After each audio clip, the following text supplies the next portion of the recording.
let's see if we can get it in there. Oh, there it is. That was it. It was me. Okay. Oh my gosh, I couldn't hear you. So I was like, oh no, I couldn't No, hear. it was me. So I apologize. Oh, okay.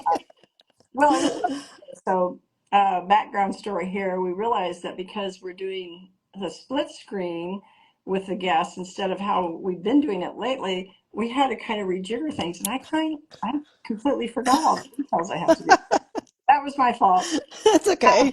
But it's given me some fun time to really introduce you. One of the things I was trying to say is how you kind of weave in and out of the generations. You're teaching young students. You've been doing this since 2018, and now with that Suvita, you're teaching seniors. I am just, I have always been impressed with you, Christy.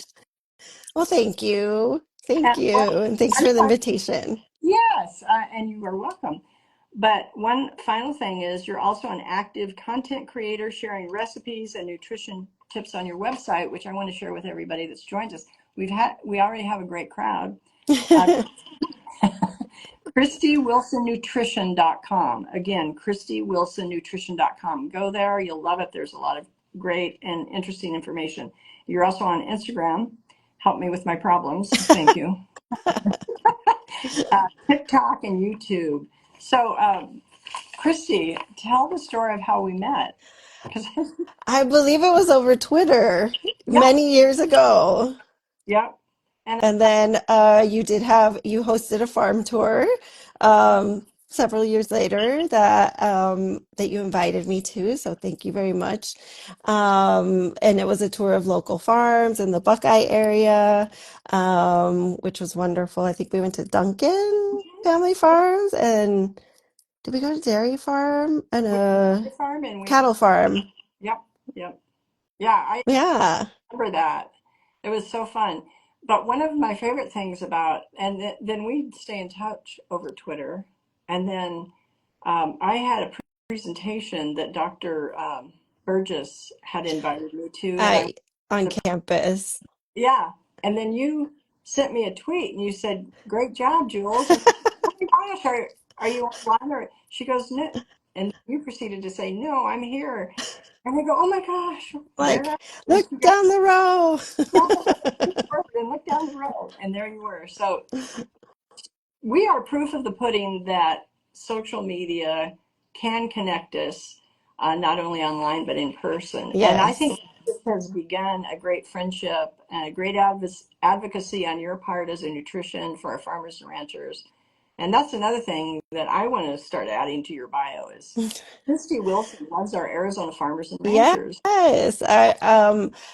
This isn't necessarily what I envisioned as a nutrition student at U of A. I'm a Wildcat, go Wildcats. Woo, woo. Um, I never knew that this could be part of what I do as a nutrition professional. I am a registered dietitian nutritionist, which there's always a lot of questions from folks who aren't familiar with the field of nutrition and dietetics and dietitians. So the Academy of Nutrition and Dietetics absorbed the name nutritionist to our title. Prior to that, it was registered dietitian. And if you ask folks, what's a dietitian? They're like, they work in a hospital, they give out diets, like, I don't know. And then if you ask people what a nutritionist is, they're like, oh, well, they show you how to eat healthy and this and that. So there's this, kind of misunderstanding as to what the role of a registered dietitian is. But at U of A, nutrition and dietetics is in the College of Agriculture. I believe it still is. And so I didn't really understand that as a new graduate in the late 1900s when I graduated from U of A. Um, but as I decided that I would like to be more involved in and become a nutrition communicator, not just in a hospital or clinical setting, but in a more, once Facebook, then Instagram sort of rolled out. It was, and like you said, using social media in a positive way has led me to really expand my network, which expanded into the agriculture Awesome. sector. Because there are dietitians who are farmers, and there are dietitians who focus on education in nutrition and agriculture, which there's not enough of that. And farmers don't have time to be good communicators typically. Yeah, Neither do scientists for that matter. right. So then in this age of influencers, there's people that kind of cherry pick that information to meet their own narrative or to promote a product or what have you. And it's very skewed and it's sometimes not, or many times not evidence based. And I've been lucky enough to meet several farmers all over the United States, even Canada, and hear them speak. And farmers love to tell you what they do, and they're so skilled in their craft, as are farm workers. Yep. So I feel very fortunate to have that sort of inside insight, to what is really involved, and all the hard work and labor that's involved in getting food on our plates. Yeah. And you know what? Chef SCHEFS Farms absolutely loves it.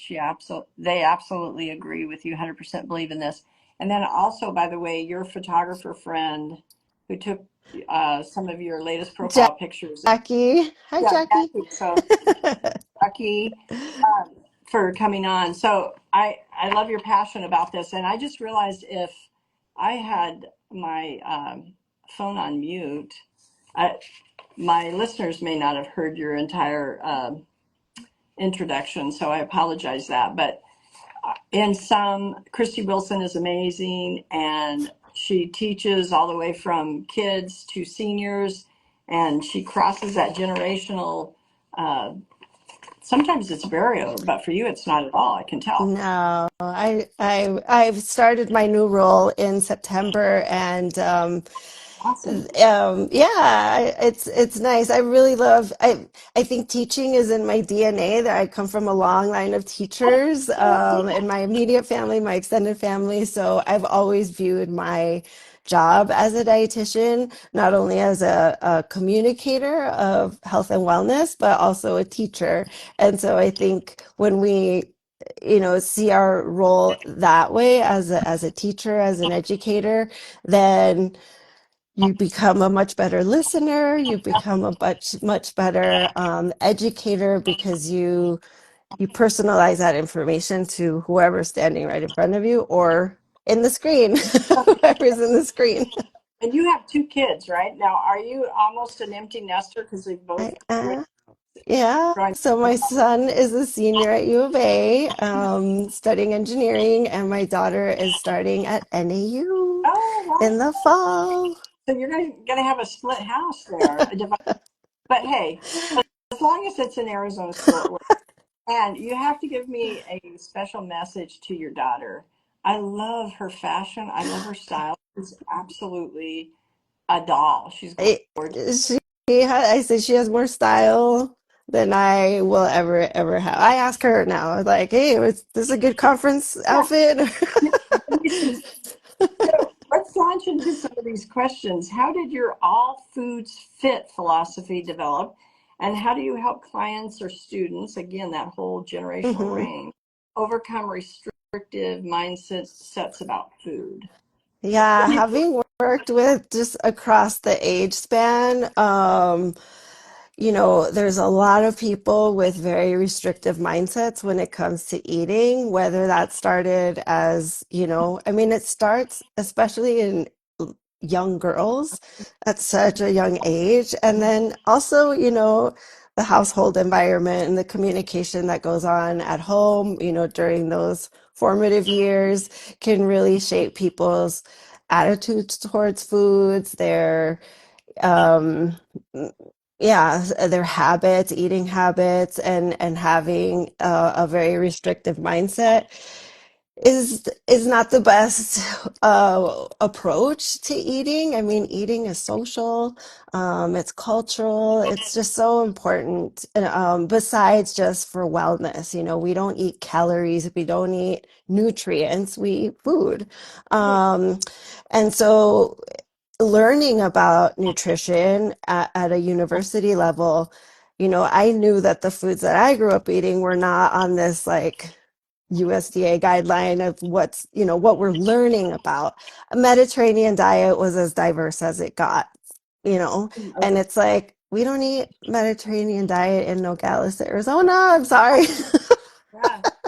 So, but learning about the nutrition of plant-based foods and lean meats, I always thought, well, you can adapt mom's recipes or my tia's recipes to still meet those requirements and those needs. So in the very beginning, I was just always sort of modifying things in my own head before it became more Okay. popular Mm-hmm. to honor cultural cuisines. And verdolagas, just like Jackie says, or nopales, or, these are foods that, I mean, avocados weren't all that popular. They were at the top of the pyramid, which was fat, and fat's bad. Having lived through the 80s and 90s and all of the fad diets that have come and gone. Um, uh, but but yeah, so even though the foods that I grew up eating didn't necessarily match what the textbooks were saying. I knew that the foods I was eating still fit, so to Yeah. speak, Yeah. in this categorization of healthy. And my very first job, I worked at a clinic that served mostly the Hispanic population in Dallas, Okay. Texas. Okay. And, people come in with preconceived notions of you're going to tell me that I can't eat this, that I can't eat that. And I was always like, give me a chance. Ah, Let me talk before say what you think I'm going to say.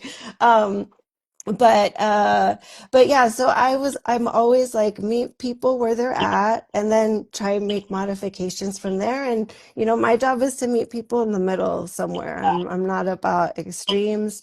I think extremes don't work, and if right. they do, they're not sustainable. So people go, that's where you get this on and off and on and off of these diets that in the end do more damage here than anything else. So one of the things then I'm struck with is you're helping people adapt their healthy food almost to their culture, right? Exactly. And Really cool. and that's where you get an investment in people and they're like, "Okay, I can do this. This isn't as difficult as I thought it was going to be." And I learned a long time ago, nothing done well is necessarily easy. Right. And I never frame it as easy because that's subjective, right? What's easy for me Right. may be extremely challenging for someone else. So again, being a good listener is very important. Gathering a lot of information before you start giving out recommendations is highly important if you want that investment from your customer, your client, your patient.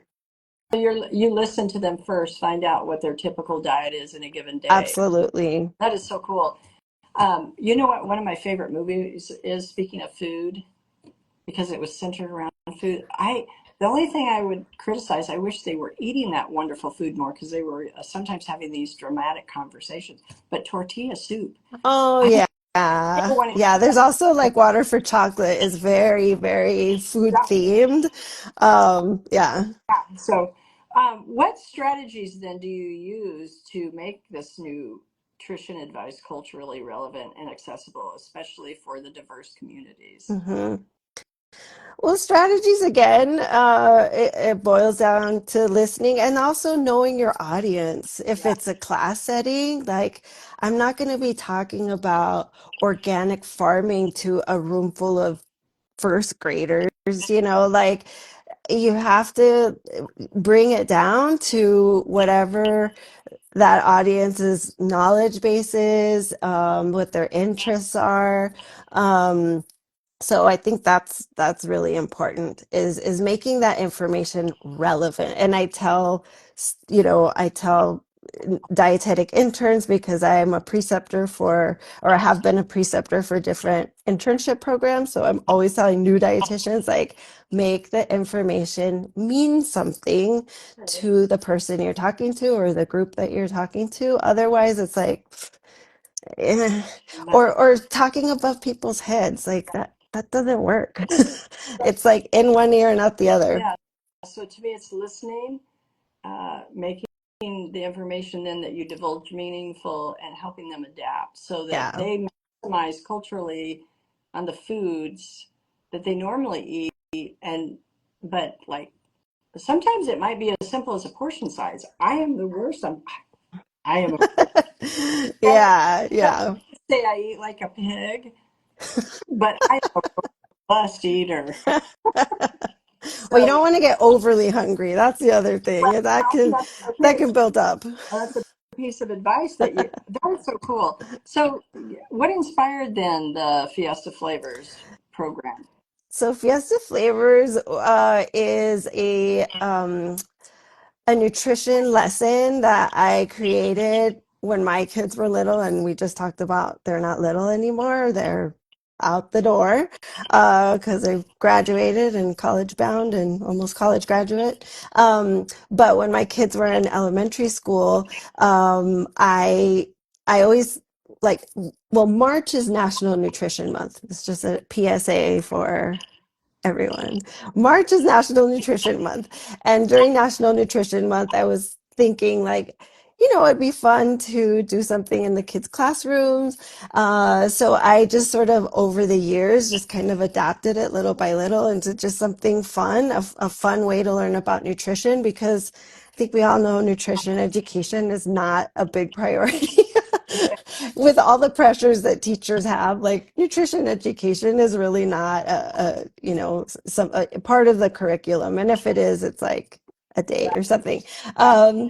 So I would approach my kids' teachers, and they were, of course, open to at least an hour of not having to teach.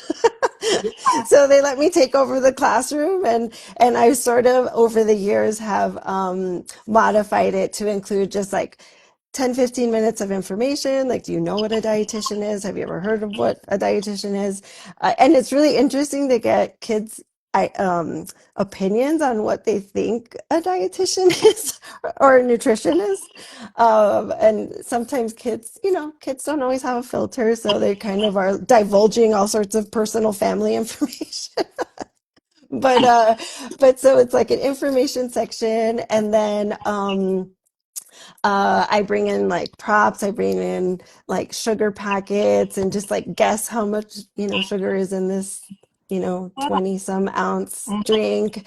And then it's a quiz game, which gets everybody very excited. So I kind of warn them. I say, the information I'm giving you is we're going to play a game. So like pay attention, show them my plate. So that's the other thing. And then the last portion is hands-on, so they get to make their own little like creature out of strawberries, blueberries, raspberries, grapes. I bring in toothpicks and skewers, and so it's fun. They end up like showing off their little creature, and so I've done it in California, Arizona, and even as far as New York. Wow. And the Fiesta Flavors program then is geared toward kids, it Yeah. sounds like. Okay. I've done middle school, but middle school is a little tougher of a crowd. Yeah. It's really, I mean, it's more appropriate for like K through Okay. 5. And I have somebody saying knowing your audience makes all the difference versus just teaching a one size fits all approach. Yeah. Yeah, I love that. One size does not fit all. Yeah, I love that you modify your lessons to make it relevant for the kids. Thank you, Happily Pink blog. I appreciate that input. The growing up in Nogales, let's kind of stay with some of these cultural perspectives. Mhm. How have your cultural roots shaped your approach to recipe development and nutrition education? Oh, it's had a huge influence because, again, kind of learning about the science of nutrition and wellness and healthy eating just in general. I mean, even studying for my RD exam, because every dietitian, every registered dietitian has to pass a board exam. There's state licensure. Unfortunately, Arizona is still not licensed, but most every other state is. But I clearly remember reading in the study guide, just like a one-liner on like, you know, Chinese cuisine, Mexican cuisine, just all these different cultural cuisines, and this very generic, like, what stands out in these sort of these cultural diets. And I remember for the Mexican diet or cuisine, it was liberal in fat. I was like, Ah, what? Like, really? There's so many, so much produce in Mexican cuisine, I mean, can it be liberal in fat? Well, yeah, of course. every cultural diet can be, really. Exactly. Even standard American diet. I mean, come on.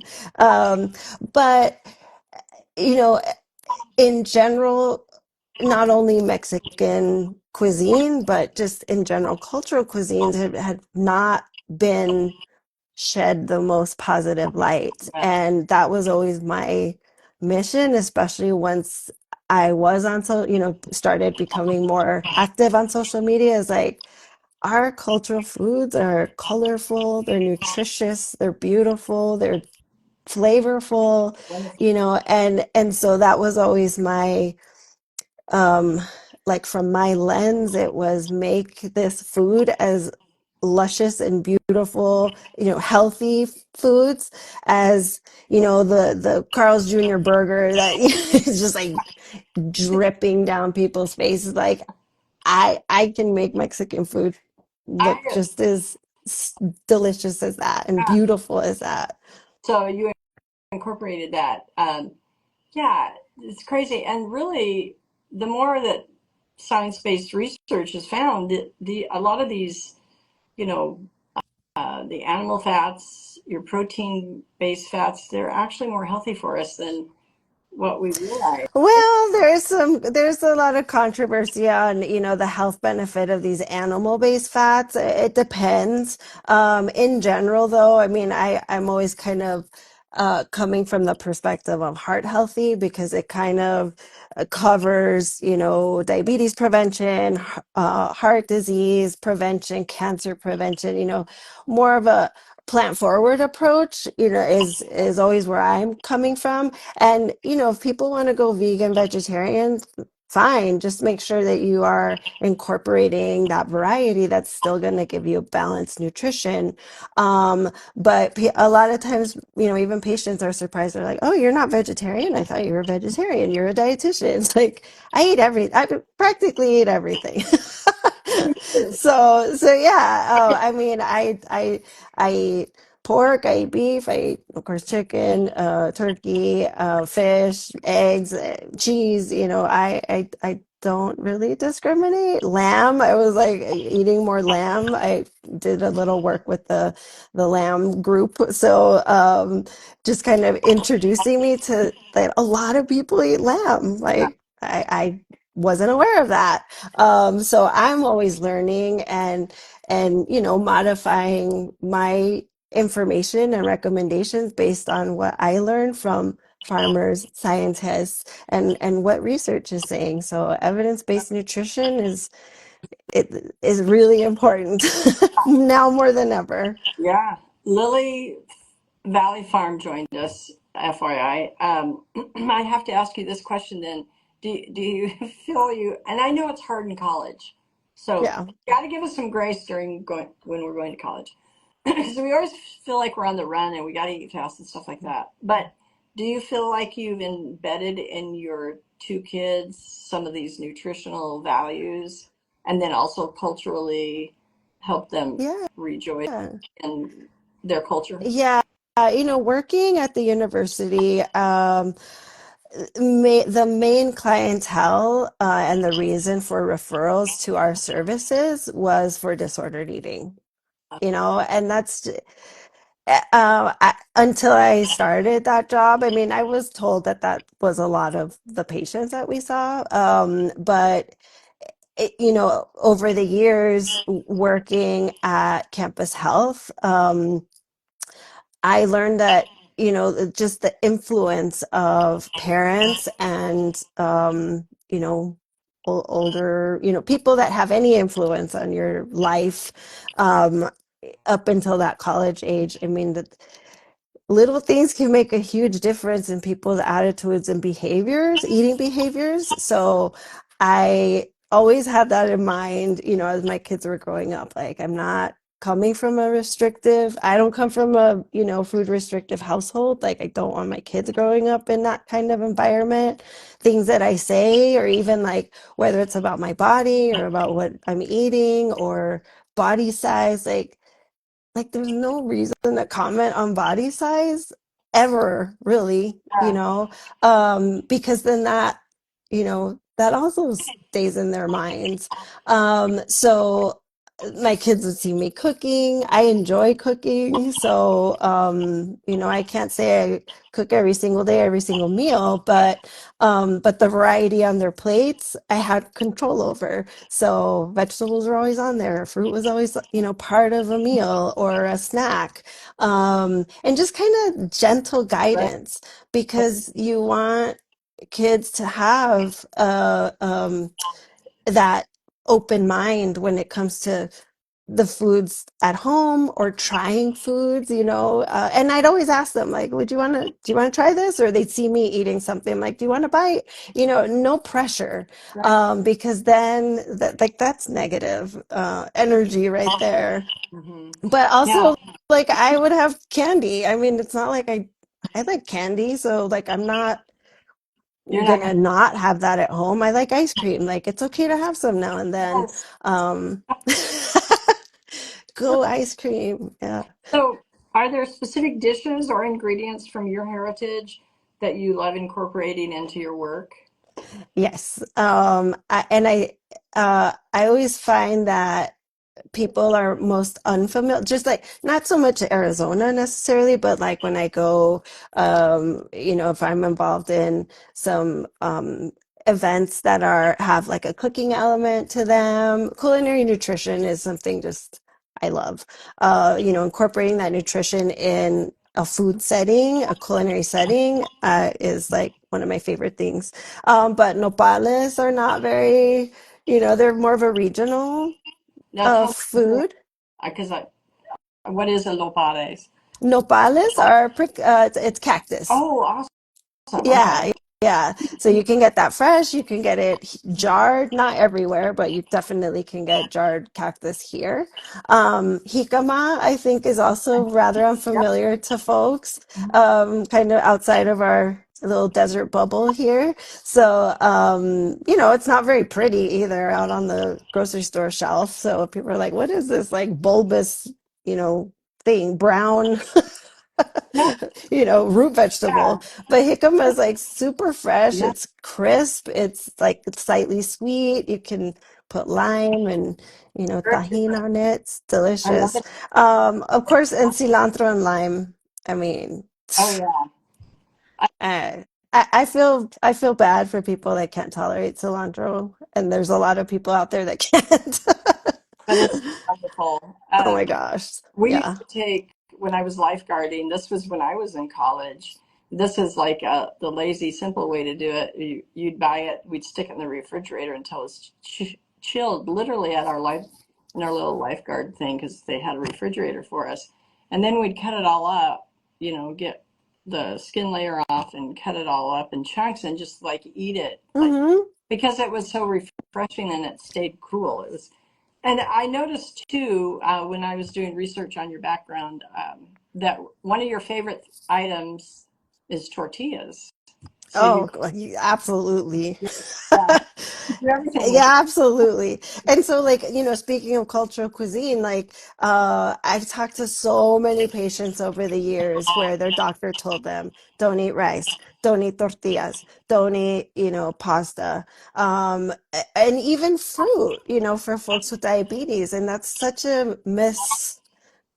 misunderstanding. Mm. I mean, with all of those foods, absolutely these foods can be part of a balanced diet, and you can manage, chronic health conditions, including those foods. So, but if they have guidance from a dietitian, then, it's like when you have problems with your teeth, you go to a dentist. You have problems with your heart, you go to cardiologist. When you have questions about nutrition, talking to a dietitian is the most appropriate person to be asking those questions to. Johnny Torres said, young prickly pear pad, when they're still soft and before they get spines, they are delicious. Nice and Woo-hoo. tender. Yeah. What's been the most exciting brand collaboration or media feature you worked on, and how do you ensure authenticity whenever you partner with somebody? Yeah, when I first started working in nutrition communications, I mean, it was a long road because I feel like I had been pumping out content for a good, I don't know, 5-ish years, like writing articles and being active on social media. And then I got my first, it wasn't a brand, but it's a commodity, a food commodity. So the difference is a food brand. Well, we all know food Right. brands, big, big brands. But then the commodity boards they work with the farmers. So I've worked with National Honey Board. I've worked with California Strawberries. I've worked with Tomato Wellness, which is focused on processed tomatoes. So like canned tomatoes, tomato sauce, tomato products that are canned or processed. So a lot of my work is done more with commodity boards than brands. But I have worked with Almond Breeze in the past and created some recipes for them. It's been a while now. I've worked with Wonderful Pistachios and just kind of using pistachios in different ways besides just snacking. So that's been fun. But California Strawberries, I've had a history of working with them and creating recipes for California strawberries. And then also Tomato Wellness, just using canned tomatoes and canned tomato products in various ways. And really trying to give it that sort of, uh, I guess, Latino flavor.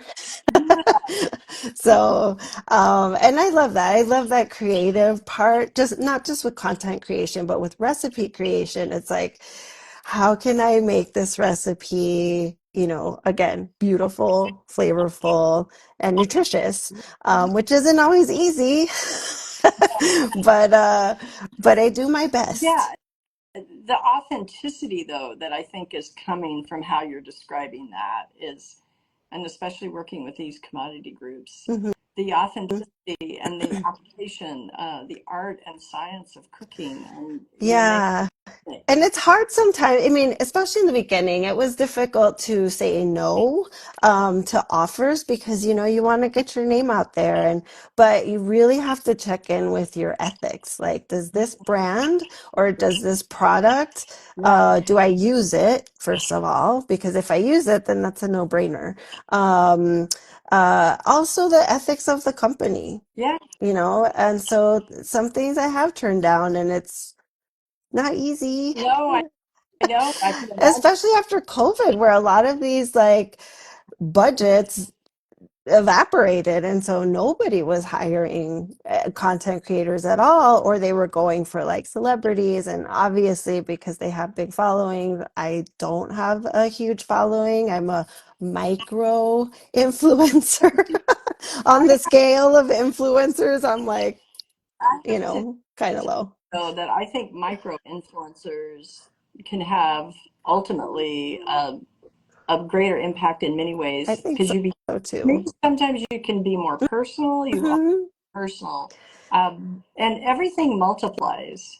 There's Yeah, this multiplication factor when you think about like maybe those that follow you, and maybe it's not as big, but they're intimate with you. They probably know your recipes better. yeah, I, yeah. I think it's awesome, Christy. Yeah. And I mean, I've built a network over time. Like I've met creators before they've like blown up huge. And it's still nice to be in touch with those people because I think it can become very impersonal because of the fact of the volume of messages they get, or and things get lost, or so I it's just like any relationship. You have to like feed it, you Yeah. have to nourish it, you support each other in the work that you do.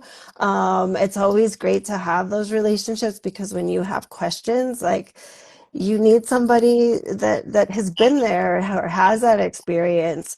And it's nice to keep that relationship going. That's so cool. And by the way, Chaos Farmer joined us. He often joins. Thank you for joining us.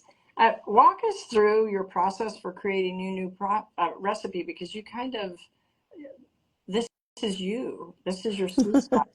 From the whole ideation to the final dish, especially maybe if you are partnered with one of like Yeah, strawberries. So talk about yeah. Well, I've worked with also the peanut board, and so I was like, well, peanuts like culturally are very important in Mexican cultural cuisine. So I kind of first see what's out there, especially if I'm working with, a commodity board or brand. It's like, okay, what's out there? Like I have some ideas, see what's out there, or what's not out there, because then you're filling a gap in that particular recipe, or dish. I also think about would I make this, because that's huge. If it's I don't do complicated, like multi-step, takes 3 days to make type of recipe. So I always say, like, if I wouldn't make it, I'm not going to demonstrate it. I'm not going to create it because it's just like, no, it's unrealistic. Um, then budget is another thing that I always keep in mind. Again, if I'm not going to buy this ingredient, it won't be right. authentic, and people will see that. They'll Yep. be like, what is Christy making? Like, yeah, right, she'd never make this out. Or like her kids would never eat this.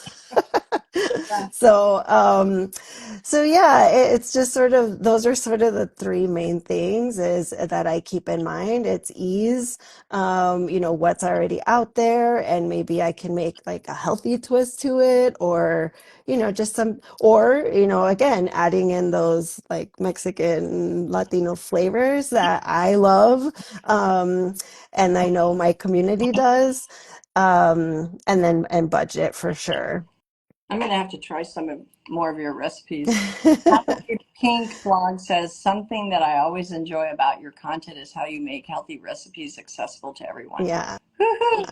Yeah. The Yep. other thing that I also think is important is showcasing the fact that fresh, canned, and frozen produce and proteins are Yep. nutritious. They have a bad reputation. And it's like I've been lucky enough to see, especially the canning process, go from field to cannery within 6 hours max. I think it's so fast, Really? and I think that people just don't understand that, and they just know, they just hear that canned foods are bad, canned foods are unhealthy, frozen isn't as nutritious, which is absolutely false. and Right. and then that does narrow people's variety of what they think they can eat, when in fact they can eat anything.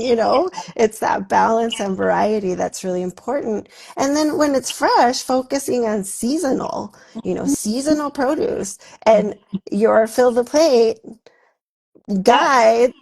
I've been using those for years, and I just gave the summer PDF of the seasonal foods in Arizona out to my patients Oh, that's neat. just last week in our food as medicine class. Oh, neat. By the way, we have revamped and improved Fill Your Plate. You're going to have to go check it out now, Christy. And to we're trying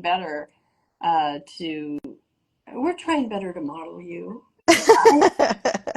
Um, there was something else I wanted to ask about that based on what you were saying. Oh, I know. So it's kind of like, and I do believe that if you stick with the basics with your food, you know, but to your point, like Hickman eggs can get to the egg counter within a 24-hour period. our all of our milk, 97% of it's local in the dairy case, gets there in 48 hours, and they immediately chill it to that 37 Yeah. Yeah.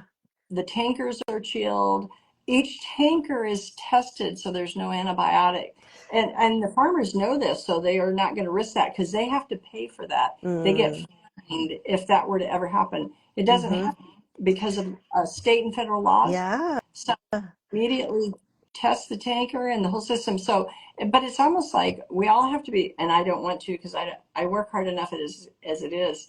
And I'm not criticizing any homesteaders that might be, but I am not in the mood to kill my own pig to have the freshest pork on my You plate. know, yeah, I agree that I think that there's a lot of pressure, especially in social media, that gets put on folks like, well, grow a garden. Like, it's July in Arizona. Like, I Yeah, don't have a greenhouse.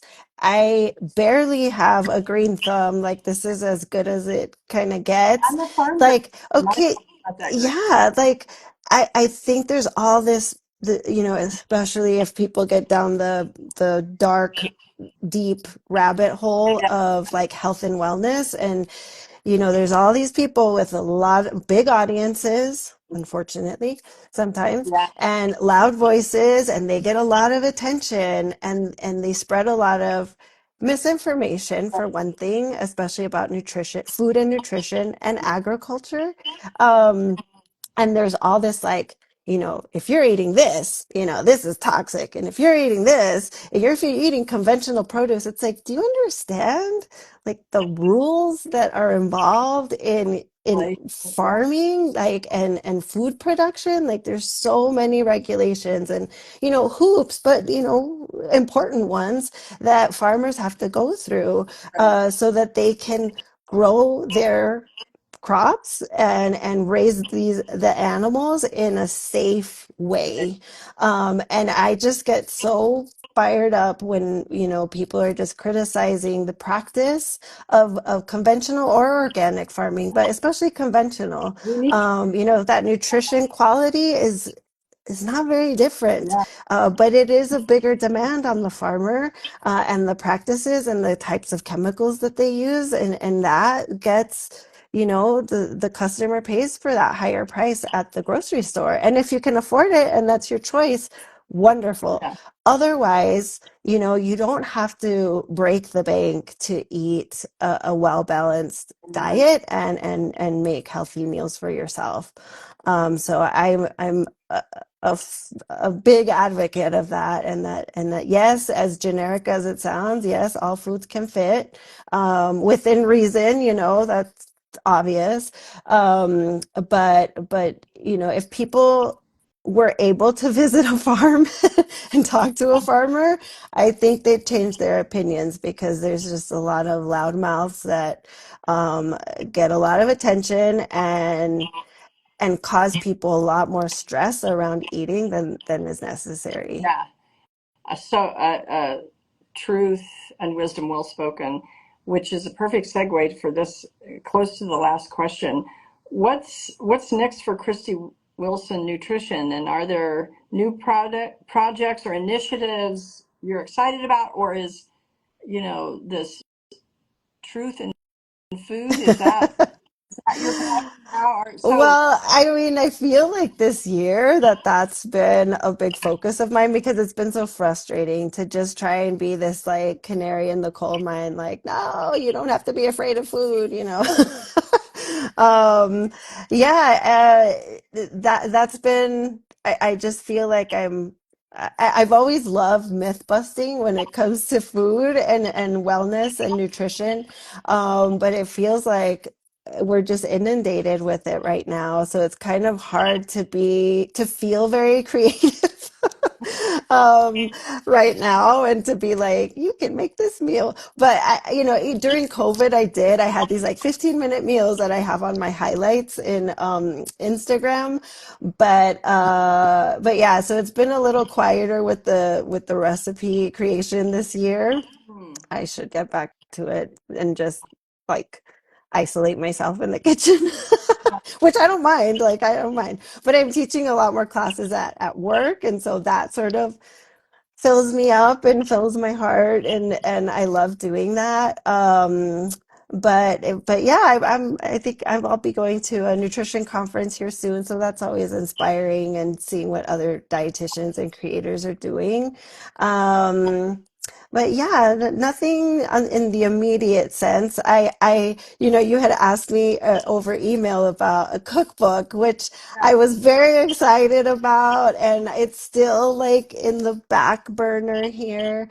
So I laid it to rest during COVID just because of everything that was going on. But now that my daughter's going to be starting college and I'm going to have like, I don't know, I'm going to be not bored. I'm never really bored, but I think it's might be time to like, Yeah. pump life back into it and revisit a cookbook. Well, if you do, I'll buy it. I would have a Christy Wilson cookbook that I could reference, especially because I mean, just talking to you has made me hungry. That is my occupational hazard. I talk about food all day. So during lunchtime and right before the end of the day, my brain starts to just shut down. well, keep your passion and hold on to that because I think a lot of people are operating in a lot of fear right now, and Yeah. it's not appropriate. And um, I have this philosophy. I'm pretty strong faith based, and I'm like, if God created it, it's got to be good, you know. And not to get religious, but that kind of reminds me that I don't have to get hyped up over the overhype of some of the crazy things and it's such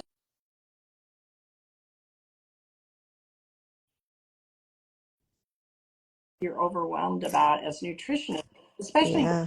helping people like in your case, you've helped a lot of people with chronic health. Mhm. So, um, Yeah. so there's that. But one of the things that I want to proposition you if when time permits, because I know you are so busy, but the Christy Wilsons in nutrition of the world are going to be busy because you have a gift. But I'm going to proposition you to come on to our podcast that we started just this last Oh, February. nice. And I think you may, if you don't know her well, you know of her. It's Tammy Baker. She's with, Oh, yeah. so Yeah, I know her. her and I are co-hosting, and we do a mix of nutritionists and farmers. We don't try to alternate it in a perfect balance, Mhm. but we're bringing in our farmers and ranchers. We're bringing in our nutritionists, Wonderful. and we're actually doing much better than we thought we would Oh, that's starting out. good. It's called Fill Your Plate Now, and I'll reach out to you.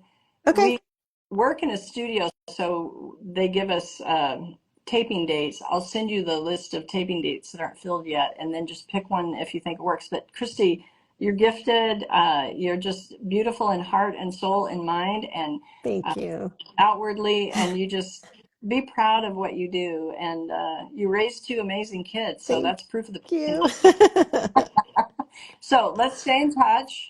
I'll get you on the Yes. podcast when it works for you. And let's absolutely, I'm going to Yeah. be bugging you now about some of these recipes. Okay. All right. Take care. And for all Thank of those you. that joined us and will watch this later, blessings to you as well. Thank you. Bye. Bye.